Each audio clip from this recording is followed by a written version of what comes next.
The CBS Radio Mystery Theater presents...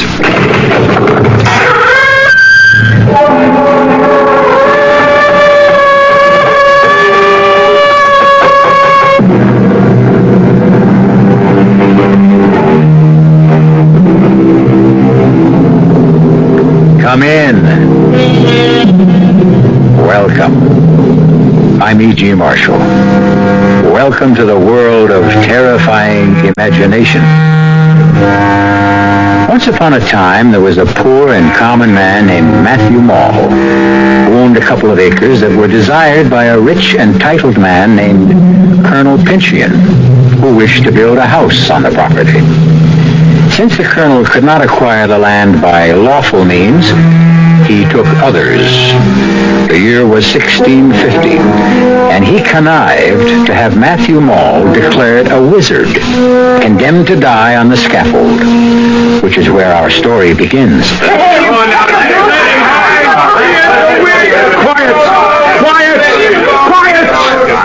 You have not heard the last of Matthew Mall. You or your children, or your children's children. In particular, you, Colonel Pinchian, and all the family who follows you. Look at him, everyone, as a dying man makes a promise. Colonel Pinchian, God will give you and yours blood to drink.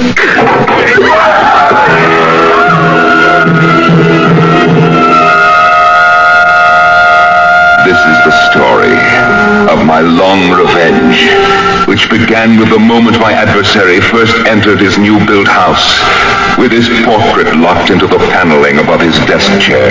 For there, the first of the Pinchians, the Colonel Pinchian who sent me to my death, was found dead, drowned in his own blood. The doctors called it apoplexy, but we know better. Death brought him blood to drink, the first of much, for his house was doomed.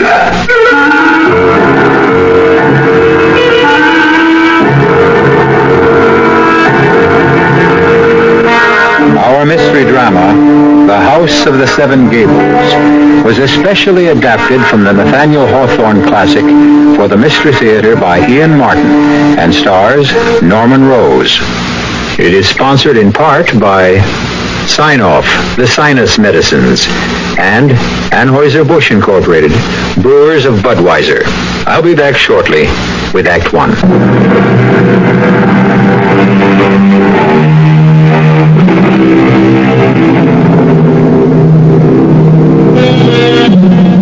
Halfway down a by street in one of our New England towns stands a rusty wooden house with 7 acutely peaked gables facing towards various points of the compass and a huge clustered chimney in the midst. So begins the second novel written by Nathaniel Hawthorne. And to tell you the rest of it, here's the tortured, uneasy spirit of the wizard Matthew Mall, who died before his time and left a curse that endured for over 2 centuries.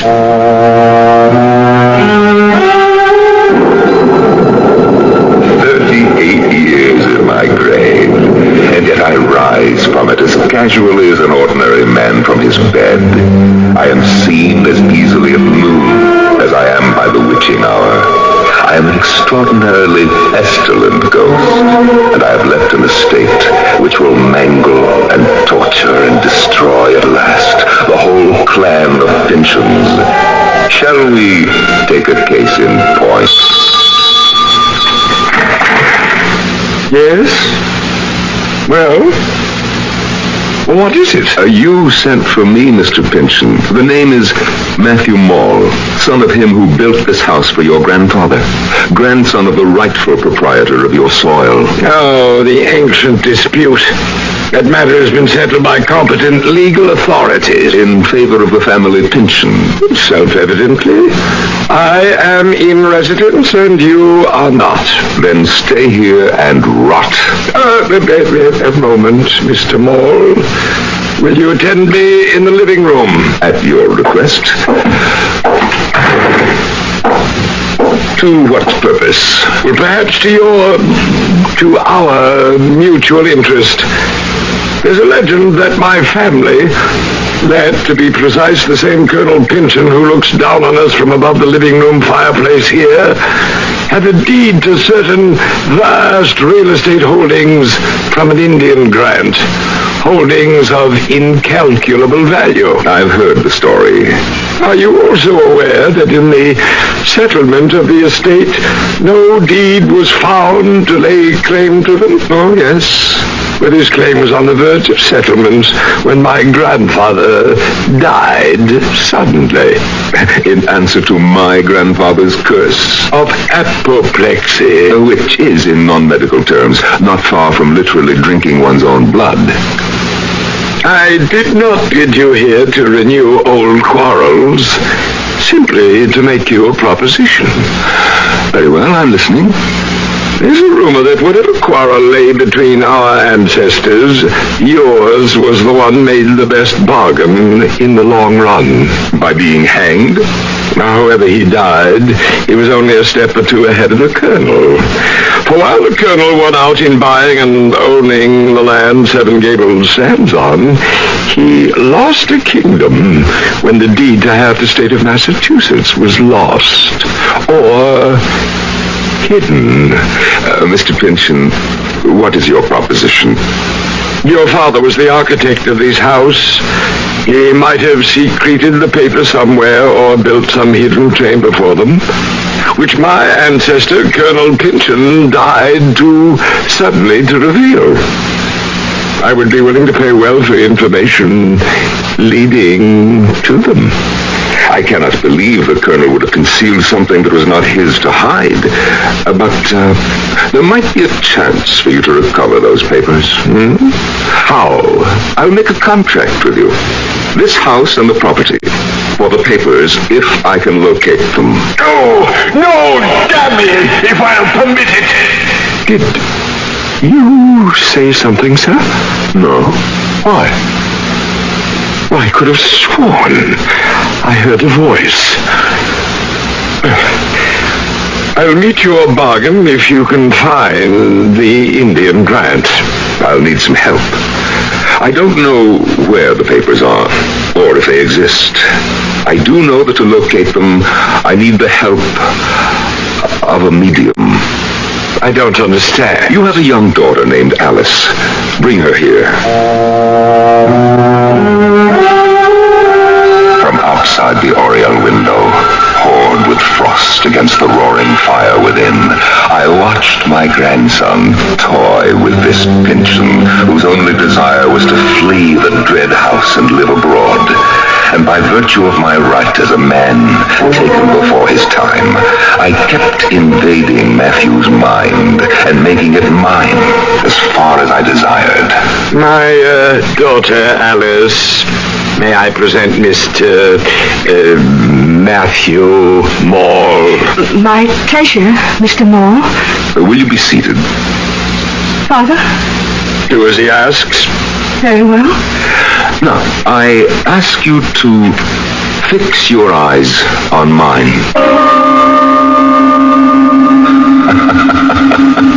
From the moment that gentle girl raised her eyes, she was ours, mine. It was enough, perhaps, that already the Maules had the reputation that they could enter people's dreams and that no grave could hold them.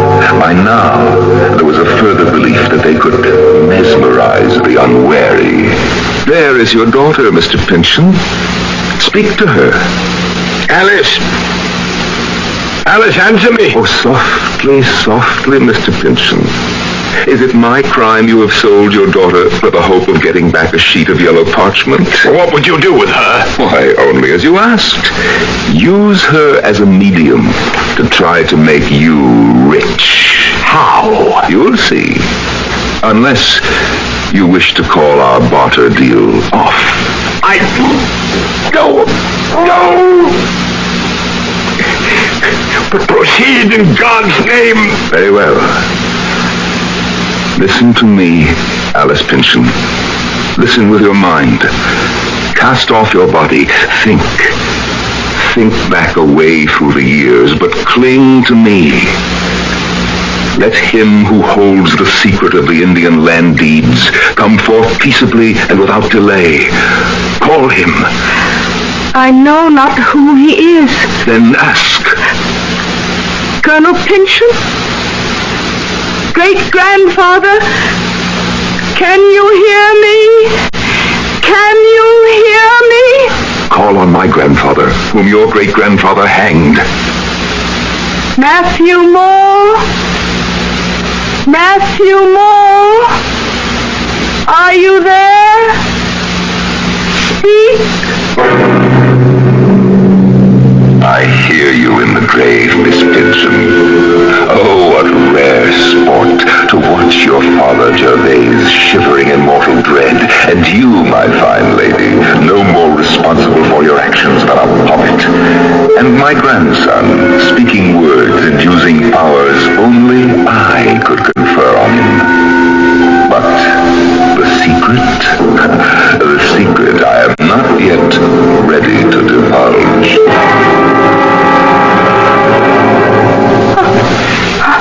Enough! Would you kill the child? Bring her to. Without your answer? Have you not found it? Only this. Your grandfather's secret is one he must choke with until it is of no further value. So, keep a house of 7 Gables. Wake my daughter from her trance. As far as I can. What mean you? Well, she will walk and live and breathe. But what, man? I meant no harm. I meant only to humble you and yours. I did not mean to steal her soul, but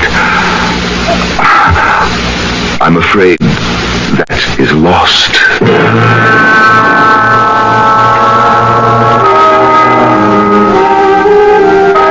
The years rolled by, and generation by generation, I took my toll on the Pynchon brood. The once proud family dwindled and thinned out. I have had little need to move my rusty bones or decaying flesh, since they have wrought their own destruction, save till now.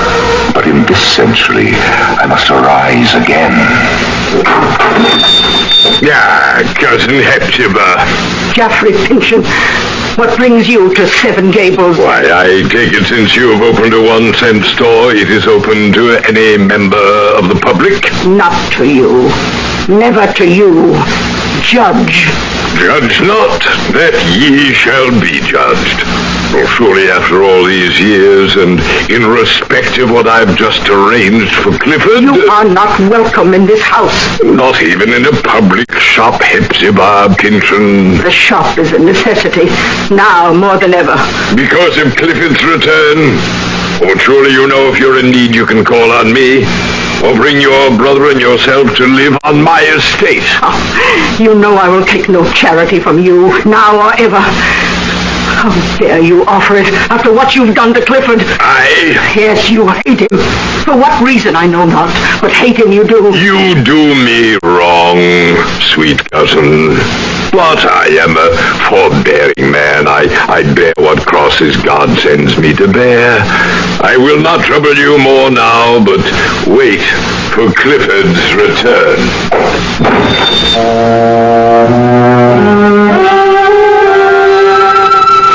Pynchons are left. Nearsighted, angular, tall Hepzibah in her rusty black. The smiling, fat, oily Judge Geoffrey Pynchon, who so closely resembles the portrait of that black-hearted colonel who hangs in the massive gold frame in the living room, and who hanged me by the living neck. Yet we are still to meet. Bless my soul, the omnibus. And stopping before my shop door. It can't be Clifford yet. No. Then who is it? Cousin Hepzibah. Cousin Hepzibah. Oh, don't you know me? Cousin? Oh, No Pynchon ever looked as lovely as you, child. Cousin Hepzibah, you flatter me, but you can't deny it. I am your country cousin. And my mother sends you her love and regards and hopes my visit to you will not put you out. Your visit? You intend to stay? Didn't you get my mother's letter? No. I don't understand about the letter. Oh, it doesn't matter now. You're here. But, child, I don't see how you can stay. Oh, I don't expect to be a guest. I mean to earn my bread. I can find plenty to do, cousin. The garden and flowers and the chickens will keep me out in the open air, and I can't help in the shop. Please let me stay. Well, you can stay at least the night. But in any case, the decision whether or not you remain at the House of Seven Gables is not up to me. Tomorrow, its master returns home. My brother Clifford, who is coming home at last. I think I remember my mother and father mentioning him, but as though he were dead. Where has he been? In prison. Prison? Why? For the murder of our uncle, the judge's father, Geoffrey Pynchon.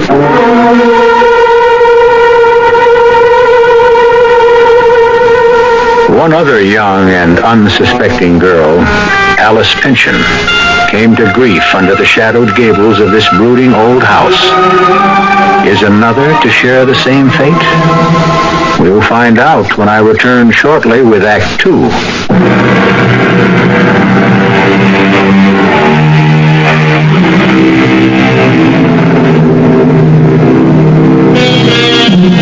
This is not my story, so let me quote from the man who first told it.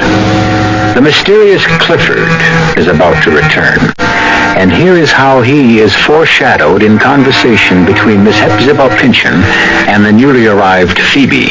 31 years ago, my uncle, master of this house, was found dead beneath the portrait of our ancestor, Colonel Pynchon. Death was accountable, the authorities decided, to a blow on the head. Since the desk in his private papers had been rifled, it was suspected that it was robbery and accidental murder committed to avoid discovery. My cousin Clifford? Oh, I shall never believe that. Oh, you will see for yourself when he returns how gentle, sweet, unworldly. Oh, Clifford could never have been guilty. I'm sure from that kindly face you showed me in the miniature he was wrongly judged. No question of that. Just as I am sure that Cousin Geoffrey, why I cannot understand, was the one most instrumental in sending him there. How could that be? It was he who discovered Clifford by the rifle desk, our uncle lying on... Oh, hush. Dear Cousin Hepzibah, think of the present and not on the past. Soon Cousin Clifford will be home again. But surely it grows very late if he is coming today. Well, you'd best off to bed. Perhaps I should greet him alone.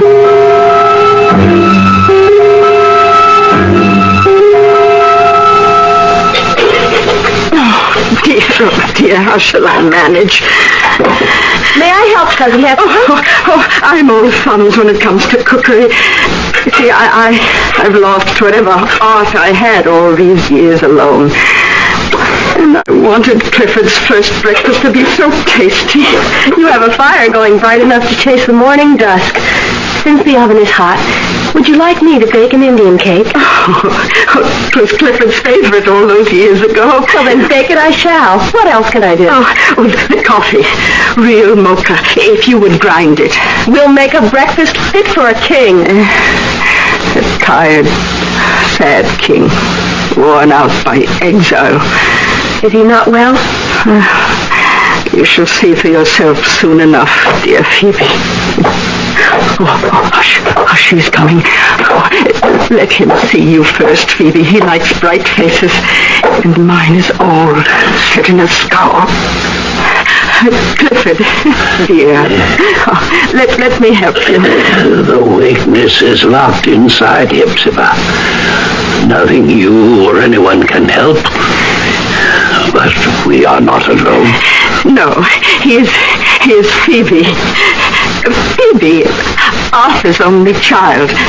You remember I told you about her last night. Phoebe Pynchon. Phoebe. Arthur's child. Yes, I forget. You are welcome. Thank you, Cousin Clifford. Oh, come sit here. Take this chair. Is this you, Hepzibah? How changed. How changed. And are you angry with me? Oh, why should I be angry? And why do you bend your brows so? Oh, Clifford, there is nothing but love here. If I scowl, it is only habit that has gone before. Cousin Hepzibah's only worried and concerned that you should be happy. Then why do we keep that odious picture on the wall? Why can't we... What is that sound? Why, that is... Phoebe, will you answer it? Of course. That is the tinkle of the shop bell. Shop bell? Yes, sir. Then, has Miss Hepzibah shop opened under such favorable circumstances that she needs an assistant as attractive as you? I'm a cousin of hers, on a visit from the country. Well, in that case, I suspect you are a kinsman of mine. Let's see, oh, yes, little Phoebe Pynchon. I am your kinsman, Judge Pynchon, my little niece. Oh, surely I must pay you welcome. You resist me. I had not meant to. Quite right, quite right. A young girl, especially a very pretty one, cannot but be chary of her lips. I did not mean to be unkind. Oh, I accept that. But are you afraid of something? Nothing I know of. I'll just step in and... What do you want, Geoffrey? Why, simply a short visit with No. He cannot see visitors. I warned you to take care. Clifford is on the brink of a blacker fate than yet possessed him. I need to see him. No, Hepzibah, don't let him in. Take him on your knees if you must. Ask him to have mercy. Mercy. You heard. I heard. But must I... You will not let me see him. I want to protect him. As you will. But you do me great wrong, cousin. I only wish to help him. I will find some other way.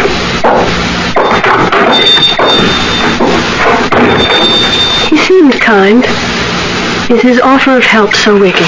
Phoebe, he has a heart of iron. Oh, let me go back to rejoin my poor brother at breakfast. Of all of us, he's the one who most needs protection now.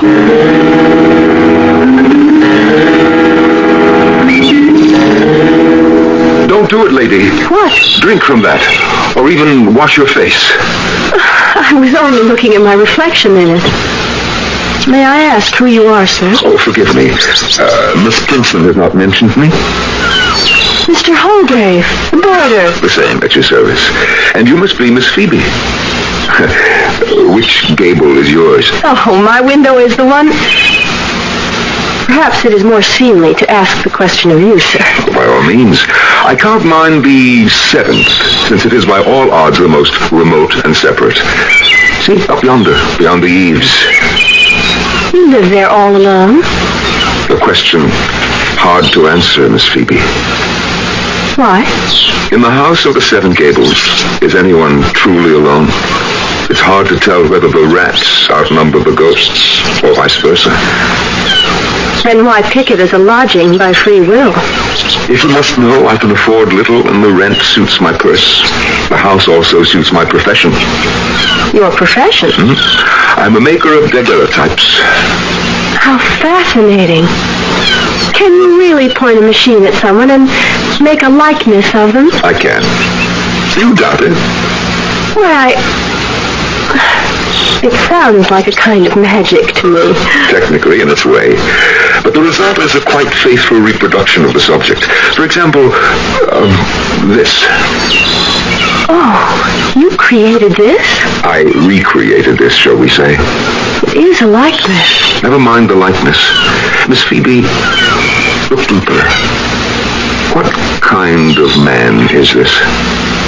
Why, By all effects, a man of probity, of kindness, of property. Is it a picture of that alone?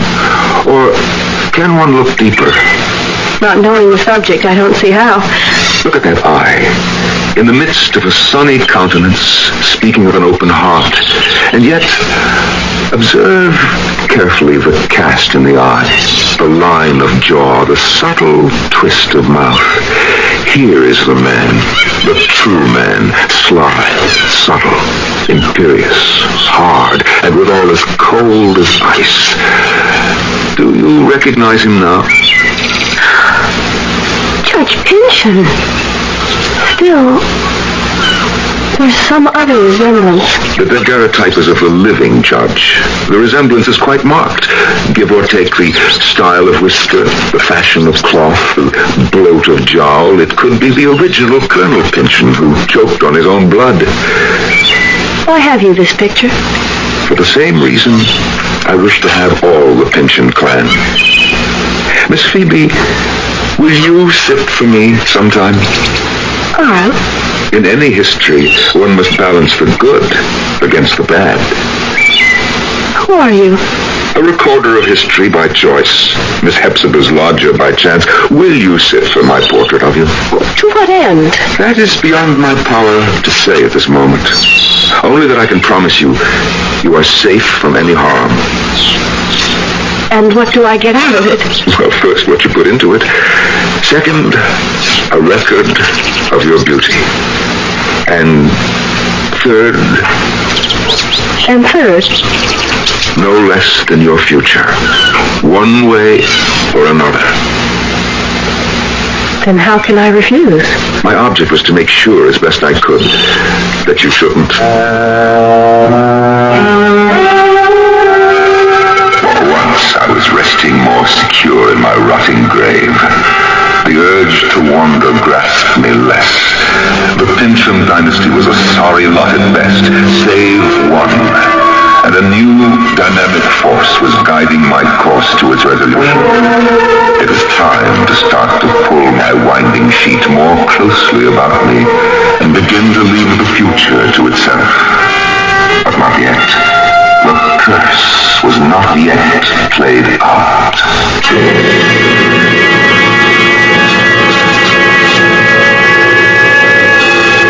The mysterious Mr. Holdgrave.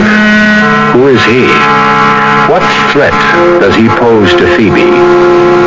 Perhaps the only breath of sanity to blow sweetly through the dusty corridors and winding staircases of both the Pynchon history and the house that encloses the living, as tight and inescapable as the coffin in the grave. We'll return shortly with Act 3.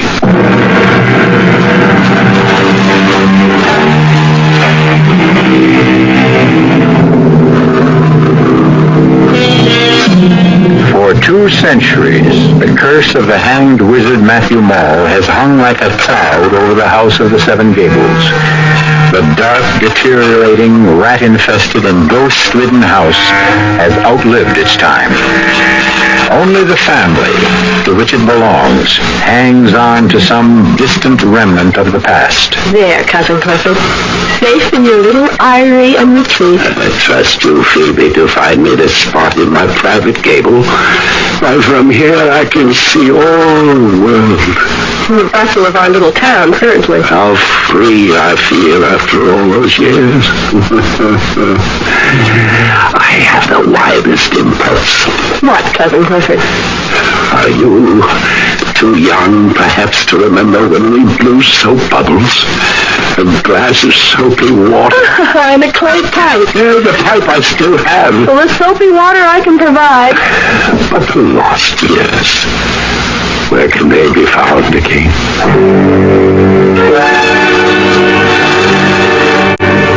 I wish his life were more than a shadowed gable overlooking the street. Oh, Cousin Hepzibah, to watch the whole stream of life flow by is at least an introduction to the thought of returning to it. Well, perhaps you're right. Here's your soapy water. Take it to him to blow bubbles.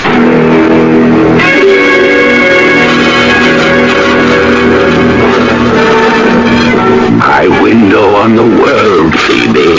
The best vantage point in town. You picked it for me. And without your support and love and interest, I suppose I should have just let the world go by. But you can't do that if it's passing right by your feet. Yeah, little Phoebe. You almost make me human again. That band coming by. Open the windows so that the sound can rumble into this lost dark table. There! Is that better? I scarcely know.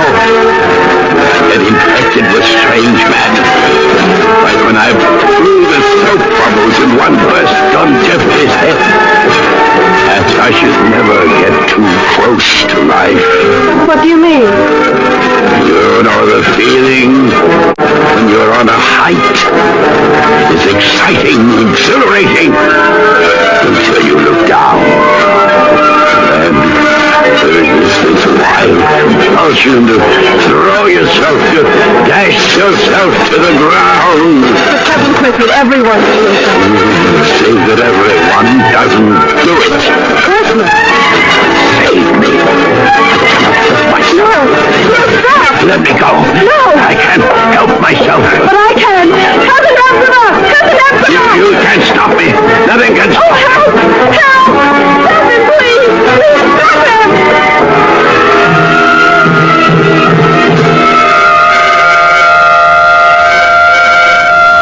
Good morning, Miss Phoebe. Mr. Holgrave, how can I thank you? For what? For answering to my cry? For helping me hold back my cousin Clifford? It's only fortunate that I was nearby. I don't know how to explain. Why should any of us try to explain the human effort, drive, psyche? We all react to our impulses and dreams to a greater or lesser degree. Did your cousin really want to jump? I was with him. I could scarce hold him. Why would he pretend? Why, indeed. At least there was no disaster. I'm glad I was part of avoiding that. I can never thank you enough. How can I do something in return? Sit for me. Let me make a daguerreotype of you. That's simple enough. But why? I wish I felt myself free to answer that completely, but, well, at least one obvious reason. There should be some permanent record of your beauty. I'm afraid you overstate your case. Or my case. So I must admit that even if you have not half admitted it, I would suspect you of some ulterior purpose. You never have quite trusted me, have you? It's just that I sense you are not quite what you seem to be. I don't know what I feel. What do you want my image for? Say that I want a record of the Pinson family. And that alone? No. My other purpose, I must keep to myself. I could refuse. I hope you won't. It would be ungracious of me. I offered to do something in return for helping save Cousin Clifford's life. When? The sooner the better. There's a skylight in my gable room. The afternoon light would be perfect. If you'll meet me there at 5, I'll be ready for you. I never thought to see the day I would harbor any kindly thoughts for any Pincham, but I find I have it in my heart to accept poor, withered Hepzibah and the half-mad Clifford.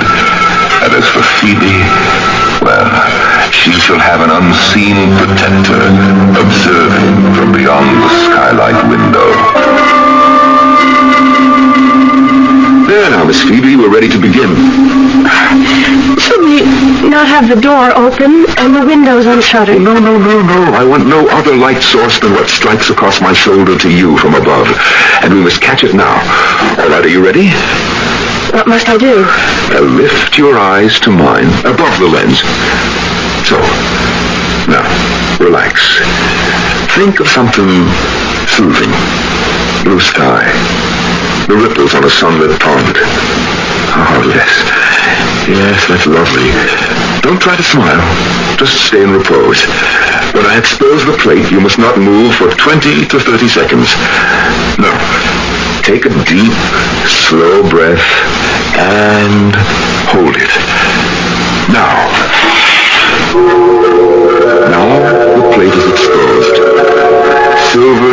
on which a film of silvered iodide has been formed by iodine vapor. The sands are dropping through my minute glass, and slowly, your image develops on the plate. This 1/2 minute, I hold you mesmerized, only to make you immortal, never to be forgotten, to last till the end of time. Now you may relax. It's all over. Phoebe? Phoebe? Phoebe? I've mesmerized her. Phoebe! Oh, God help me to resist my evil desire. Phoebe! Phoebe! Forgive me if now I say what I have not dared to say to you, nor ever will, perhaps, so long as you are a Pynchon.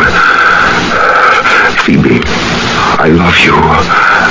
Love you with all my heart. Have loved you since that first moment I saw you in the garden. I cannot dare to hope when all is known that you could return that love. Yet here, at this moment, with you completely in my power, I could cast a spell on you that would hold you forever mine. No, Phoebe. Rather that you were never mine than to hold you bound to me against your will. Phoebe Pynchon, can you hear me? I hear you. You are safe. You know that.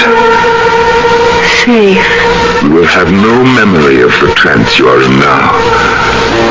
No memory. And when you wake, you will feel refreshed and your same lovely self.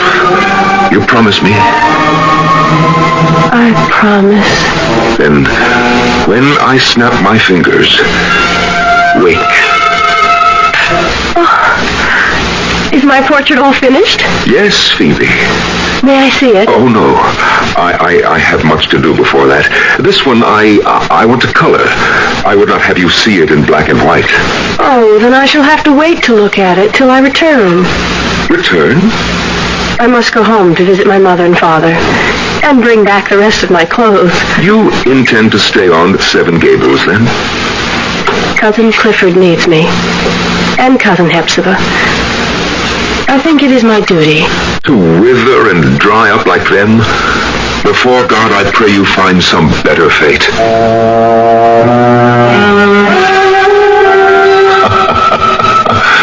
Some better fate indeed. Back in my grave, my bones are ready to settle to eternal sleep, and the curse is ready to be wound up. And the day after Phoebe left became the beginning of the end. Look at him, striding along the street toward the 1-cent shop, the picture of a man who owns most of the world and who intends to clutch the rest of it to him. The 200-year reincarnation of the Pynchon who put me 6 feet under. Judge Jaffrey Pynchon.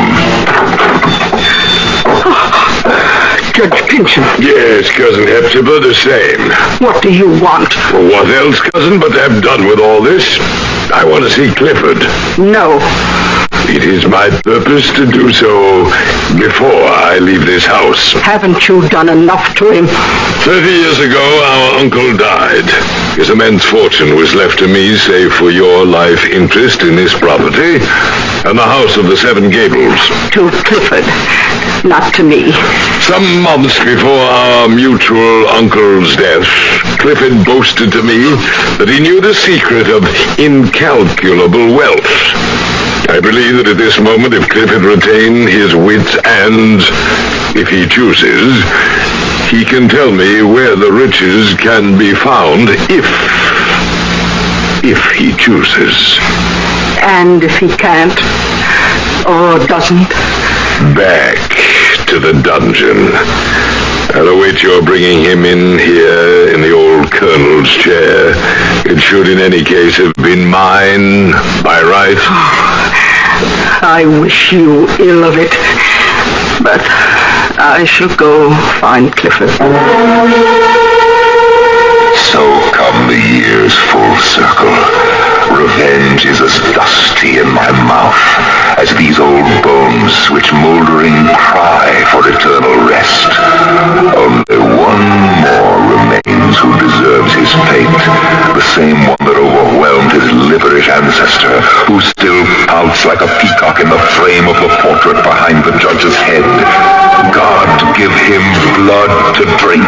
I won't blood! No! My watch. I have appointments to keep, important things to do. I can't.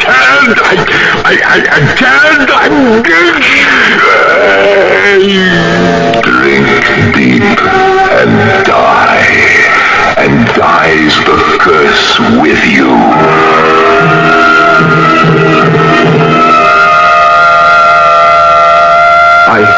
I found him here, Phoebe. Dead of apoplexy, the last of his line. But Hepzibah and Cousin Clifford... They inherit the judge's country estate, bright with sunlight, with no dark gables to hem them in. I've already moved them there. I'm so bewildered. What shall I do now? Phoebe, I have an offer. What? Well, first, let me reveal who I am and what I know. A 2-century-old secret guarded to prove that might is not always right. Look, the curlicue pattern around the portrait. So many bits of detail, and only one that holds the power to open the vault where the ancient document lies behind the portrait. All that blood for a piece of parchment, clothed in the dust of 200 years and not worth even the paper it's written on. A sad and silly secret, handed down to me. But who are you? Like you, the last of the Pinchins, I am the last of the Mauls. Matthew Maul, and with the end of the family curse, I feel reborn. Or will if... If what? Matthew? Shall we end it all? Will you marry me, Phoebe, whom I love beyond all, and put an end for good to family feuds and tragic doom? Oh, yes, Matthew. Yes. On one condition. You have only to ask. That we leave and shut up forever the house of the 7 Gables.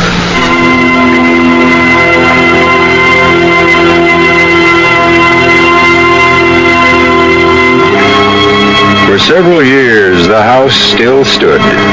There were those who, passing it after dark, swore they could hear the tinkle of the harpsichord Alice Pynchon once used to play, the sound of the 1-cent shop bell, the cough of a man choking.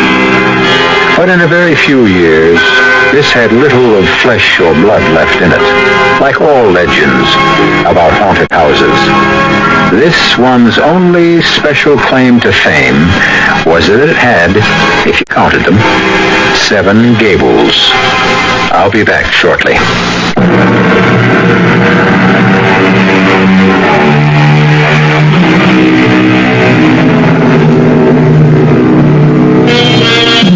It should come as no surprise that Judge Jaffrey Pynchon was the one who really murdered his uncle.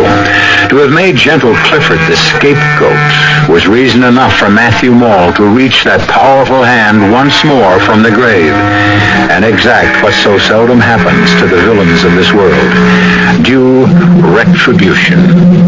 Our cast included Norman Rose, Arnold Moss, Bryna Rayburn, Jada Rowland, and Stats Cosworth. The entire production was under the direction of Hyman Brown. Radio Mystery Theater was sponsored in part by Buick Motor Division, the Kellogg Company, makers of Kellogg Special K cereal, and new sugar-free Diet 7-Up. This is E.G. Marshall inviting you to return to our Mystery Theater for another adventure in the macabre.